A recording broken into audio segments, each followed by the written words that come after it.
Glória a Deus. Boa noite, irmãos. Boa noite a todos que estão nos vendo, estão nos ouvindo. Eu sou uma prova viva desse refrão desse hino que foi cantado agora há pouco. Aquele que parecia impossível, Deus tornou possível. Aquilo que parecia ser morte, Jesus mudou minha sorte. Eu sou prova viva disso. E eu quero dizer para os irmãos que Deus tem os seus planos, né? Que eu particularmente acho que é só um plano, que é o plano de salvação.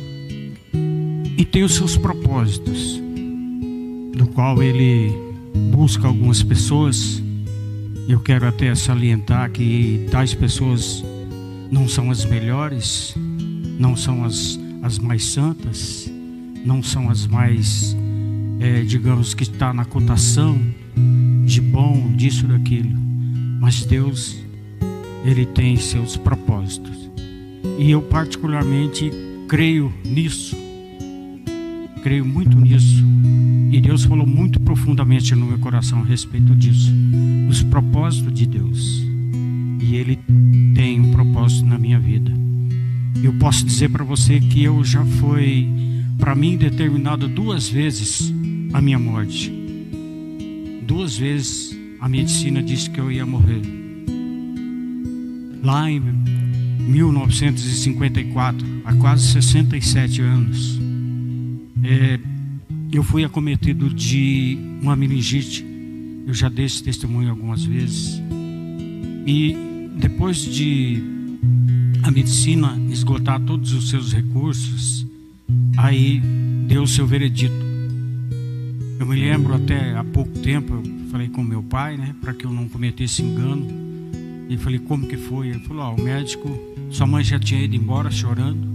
E o médico falou, seu João, o senhor leve o menino para casa, que até umas 3, 4 horas da tarde ele vai morrer. Nós fizemos tudo o possível e ele vai morrer. Aí meu pai saiu comigo no colo e aí ele usou da sua fé. E ele disse assim para Deus, ele falou, eu sei, eu acredito que existe um Deus. E o meu filho não vai morrer. Lançando mão dessa fé, eu creio que ele moveu o coração de Deus. Porque Deus já tinha um propósito na minha vida. Que um desses propósitos é estar falando com você hoje, aqui. Você que está aí desanimado, você que está com um problema seríssimo, você que já foi desenganado, você que está num leito de enfermidade, eu digo para você, se você estiver no plano principal, propósito de Deus, Deus vai mover as águas a seu favor. É evidentemente que você deve manifestar a tua fé. Não desanime, não desacredite, siga em frente. E eu, depois desse primeiro milagre, o ano passado, por conta da pandemia, né, eu já contei esse testemunho. Eu fui para Santa Fé do Sul. Eu trabalhei até no último dia, foi 19 de março. Eu estava trabalhando numa empresa aqui em Americana. E depois, por conta da minha idade, o meu patrão disse, olha, Benilton, acho que não vai ter mais jeito de você trabalhar. Aí eu fiquei em casa, né? E quando foi em maio, a minha irmã me ligou para mim. Final de abril para maio, ligou para mim, para minha esposa, falou, por que vocês não vêm para cá? Vocês ficam aí, vocês estão expostos. Vem para cá no rancho. Vocês ficam aqui com a gente, tá mais seguro. Só somos em 4. Aí eu fui para lá. Vamos dizer, entre aspas, né, correndo do Covid. Mas eu creio que nesse propósito de Deus estava toda essa história que eu vou falar para você. Eu fiquei lá de maio até outubro. No dia 12 de outubro, eu tive uma perda de oxigênio bem profunda. Depois, no dia 13, eu fui para o hospital. Fui internado no dia 14. No dia 15 de outubro eu fui para a UTI. No dia 17 foi o quadro mais grave. E aí o médico decidiu que ia me entubar. Isso eu não tive ciência disso, nada, porque você está lá, você está praticamente sedado. Aí eu fui entubado no dia 17, eu acho que no sábado, e voltei na quarta-feira. Eu me lembro que eu acordei de manhã, eu já falei muito a respeito disso, mas eu gosto de frisar isso aí. Me lembro que eu voltei, acho que na quarta-feira, abri o olho assim, e aquele claro assim, eu não entendia nada, né? Não sabia. É como se eu estivesse acordando aquela hora, e realmente eu estava voltando. Aí eu escutei uma voz que disse assim: bom dia, seu Venildo. Eu falei: bom dia, tá tudo bem? Eu falei: graças a Deus, acho que tá tudo bem. Umas dores aqui no peito, tá, mas tá tudo bem. Aí ela se abaixou, virou para mim assim e disse: o senhor renasceu. Irmãos, aquela palavra eu recebi ela como que fosse Deus que tivesse falado para mim, porque realmente eu tinha renascido. E para os irmãos terem uma ideia da gravidade do problema, depois, logo em seguida, veio o médico que me entubou e extubou. Ele falou: o senhor viu alguma coisa, sentiu? Eu falei: não vi, eu estou aqui, mas não sei. Ele falou: seu caso foi grave. Ele falou: para você ter uma ideia, a estatística aqui do hospital diz que quem passou pelo seu quadro, 70% vai a óbito. E ele falou: o senhor ficou nos 30%. Eu falei: foi Deus que me escolheu para esse grupo. E depois veio outro médico e disse: senhor Venildo, o senhor foi um herói, o senhor lutou pela sua vida. Eu falei: mas eu não vi nada, eu não fiz nada. Aí ele falou assim: o senhor lutou muito. Eu falei: não, foi Deus que lutou por mim. Deus que me fortaleceu, que me deu forças físicas, né, para mim passar aquele momento lá. E depois, mais para confirmação da gravidade do problema, no sábado, quando eu fui entubado, a minha irmã ligou lá para saber notícias. E aí o médico disse para ela: acabamos de entubar ele, e agora só um milagre. Só um milagre. Mas graças a Deus, Deus tinha um propósito. E eu estou aqui para testemunhar a respeito dos milagres de Deus. Eu sou um milagre vivo.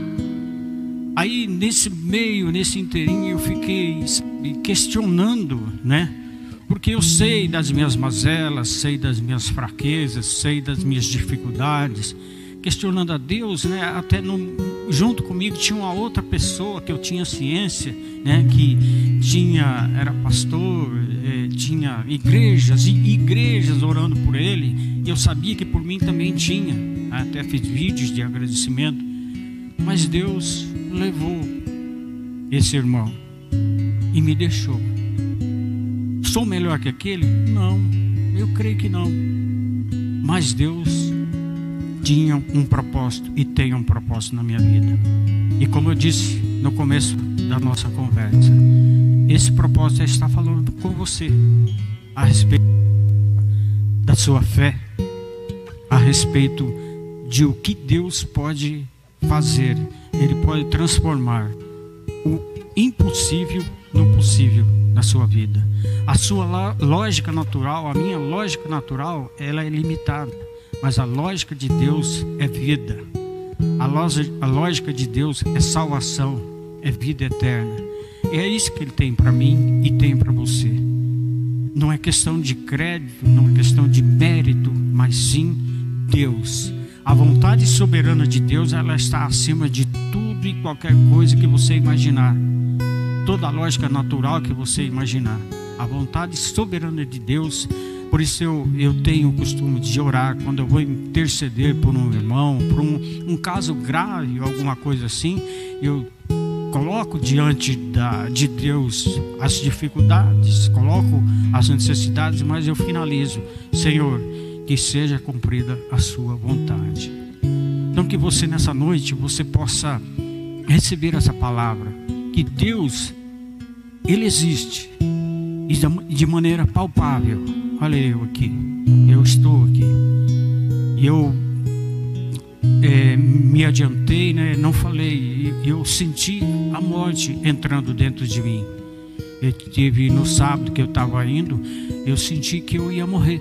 Eu senti, foi me faltando tudo: força, fôlego, entendimento. Até no último esforço, eu já falei isso, eu tentei falar para os meus filhos senha de celular, essas coisas, querendo resolver o problema, né? Porque foi tudo tão rápido assim. Então realmente eu estava indo, mas como eu disse num outro testemunho, eu me senti ali como se fosse Pedro. Quando Pedro ia caminhando e de repente ele afundou. Aí Jesus lançou mão e tirou ele. E eu senti Jesus fazendo isso comigo. Eu sinto isso. Então, meu irmão, minha irmã, você não desanime, não desista diante das lógicas naturais da medicina, da lógica natural do seu entendimento. Firme-se em Deus. E hoje eu estava no almoço, nós estávamos conversando a respeito da fé. Será que muitas pessoas não adquirem graça diante de Deus por falta de fé? Eu digo para você, a fé é algo que você tem que trabalhar ela. Tanto é que a palavra de Deus nos dá respaldo, né? Quando Jesus falou assim: se você não tem fé, peça para que Deus aumente a sua fé. Uma outra hora Jesus apresentou um problema diante dos apóstolos e ele falou: Senhor, aumenta a nossa fé. Então a fé, ela tem que ser exercitada, só que não na forma de pagamento, não na forma de sacrifício, mas na forma de crença, né? Eu comentando com as pessoas que a gente estava almoçando hoje, eu disse que o tesoureiro de Jesus, que era bem próximo dele, Judas, ele era bem próximo, né? Ele não foi condenado pelo que ele praticou, pelo que ele fez, mas ele foi condenado pelo que ele não creu. Eva nos tirou fora do paraíso, não pelo fruto em si, mas sim porque ela não creu em Deus. A primeira atitude que você tem que ter, acima de todas as coisas, as obras, acima dos movimentos que você faz em favor de Deus, das pessoas, tem que estar a fé. E a fé, ela é racional. E a própria palavra de Deus, ela diz que sem fé é impossível. Quer dizer, não existe outro movimento que você possa fazer para chegar-se a Deus. Tem pessoas que pensam que é pela quantidade de dízimo que ele dá, ou talvez pela quantidade de frequência de culto, ou então pela quantidade de menos palavrão que ele fala, ou então pela quantidade de boas palavras que ele fala. A Bíblia, ela é bem clara: sem fé é impossível aproximar-se de Deus. Então movimente a sua fé, exercite a tua fé na prática, e ela tem que ser aumentada dia a dia, ela tem que ser gradativa, ela tem que atingir o coração de Deus. Não é uma fé natural, é uma fé sobrenatural.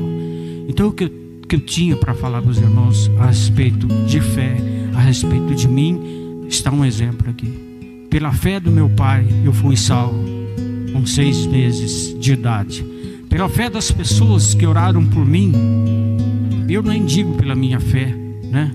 Mas pela fé de pessoas que intercederam por mim, eu estou aqui sou esse testemunho vivo de que eu poderia não estar mais aqui, poderia estar com o Senhor, poderia estar numa outra situação, mas hoje eu começo a contemplar a natureza, a família, as pessoas, enfim, tudo que eu posso palpar, pegar, voltar naquele lugar. Quando eu vim aqui, quando